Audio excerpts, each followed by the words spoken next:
Saudara-saudari, hari ini kita tidak mahu bercakap secara lembut. Kita mahu bercakap secara jujur. Apabila Muhyiddin Yassin mengumumkan bahawa Parti Baharu Datuk Seri Hamzah Zainuddin tidak boleh menyertai Perikatan Nasional, alasannya satu, pengkhianatan. Perkataan itu berat. Perkataan itu dramatik. Tetapi dalam politik Malaysia, siapa yang benar-benar bersih daripada episod pengkhianatan? Mari kita turunkan emosi. Mari kita naikkan fakta. Yang bersama Muhyiddin di Parlimen hari ini, sekitar 5 orang. Yang bersama Hamzah, 19. Saya ulang supaya jelas. 19. Lawan, 5. Ini bukan persepsi media sosial. Ini bukan cerita sembang politik. Ini angka. Dan dalam politik, angka adalah kuasa. Kalau 5 cuba menentukan hala 7-19, itu bukan kepimpinan yang kukuh. Itu tanda kawalan semakin terlepas. Kalau Hamzah benar-benar lemah, mengapa perlu tergesa-gesa menutup pintu? Kalau Hamzah tidak ada pengaruh, mengapa perlu umumkan penolakan sebelum rundingan? Saudara-saudari, Muhyiddin bercakap tentang kesetiaan. Tapi sejarah tidak lupa. Dahulu, beliau sendiri memecat Mahathir Mohamad daripada Parti Pribumi Bersatu Malaysia. Ketika itu, atas nama prinsip, atas nama kepimpinan. Tetapi hari ini, meja rundingan kembali dibuka. Pertemuan kembali berlaku. Kerjasama kembali dibincangkan. Muhyiddin tidak dapat menolak Mahathir. Jadi kita tanya dengan tenang, jika sejarah sebesar itu boleh diketepikan demi strategi, mengapa isu dengan Hamzah tidak boleh diselesaikan dengan bijaksana? Adakah kebijaksanaan Muhyiddin telah hilang atau cemburu? Adakah prinsip itu tetap atau prinsip itu selektif ikut siapa yang menjadi ancaman sebenar? Di sinilah rakyat mula membaca. Ini bukan soal maruah, ini soal dominasi, ini soal siapa yang mengawal struktur.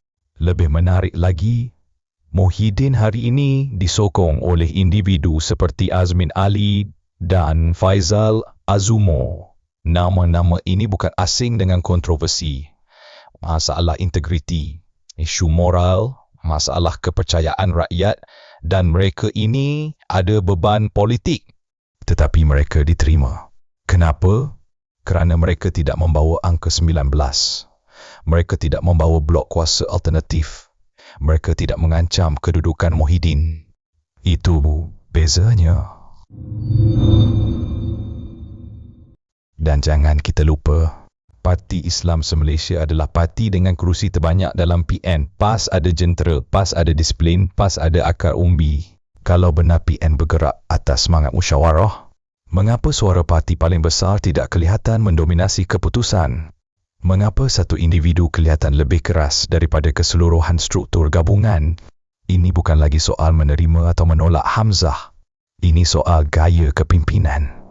Dalam politik pembangkang hari ini, satu prinsip paling asas perlu difahami. Banyakkan kawan, kurangkan musuh. Blok kerajaan sebenarnya lemah. Tetapi yang kelihatan lemah adalah PN. Dan apa yang pembangkang buat? Menutup pintu sesama sendiri. Memperbesar perbezaan dalaman, mengutamakan ego berbanding strategi. Saudara-saudari, pemimpin yang yakin tidak takut kepada angka, pemimpin yang kuat tidak takut kepada pesaing dalaman, pemimpin yang matang tidak melihat perbezaan sebagai ancaman. Tetapi apabila pintu ditutup sebelum rundingan bermula, apabila label pengkhianat digunakan sebelum dialog, apabila 5 cuba mengawal 19, rakyat nampak satu perkara, ketakutan. Dan dalam politik, ketakutan selalu datang daripada satu sumber, risau kehilangan kuasa. Jadi hari ini kita tidak perlu marah, kita hanya perlu tanya soalan yang mudah. Jika benar PN ini untuk penyatuan blok pembangkang, mengapa ruang semakin disempitkan Muhyiddin? Jika benar matlamatnya mahu menumbangkan lawan, mengapa Muhyiddin berhabis tenaga melawan Hamzah? Adakah Hamzah musuh politik seperti Anwar? Dan jika benar kepimpinan Muhyiddin kukuh, mengapa Hamzah mahu disekat? Saudara-saudari, Dalam politik, sejarah tidak pernah memihak kepada mereka yang sibuk mempertahankan ego. Sejarah memihak kepada mereka yang tahu membaca angka. Dan hari ini, angka itu jelas. 5 lawan 19. Maka soalnya tinggal satu, siapa sebenarnya yang kuat dan siapa sebenarnya yang sedang takut kehilangan kuasa? Fikirkanlah dengan tenang.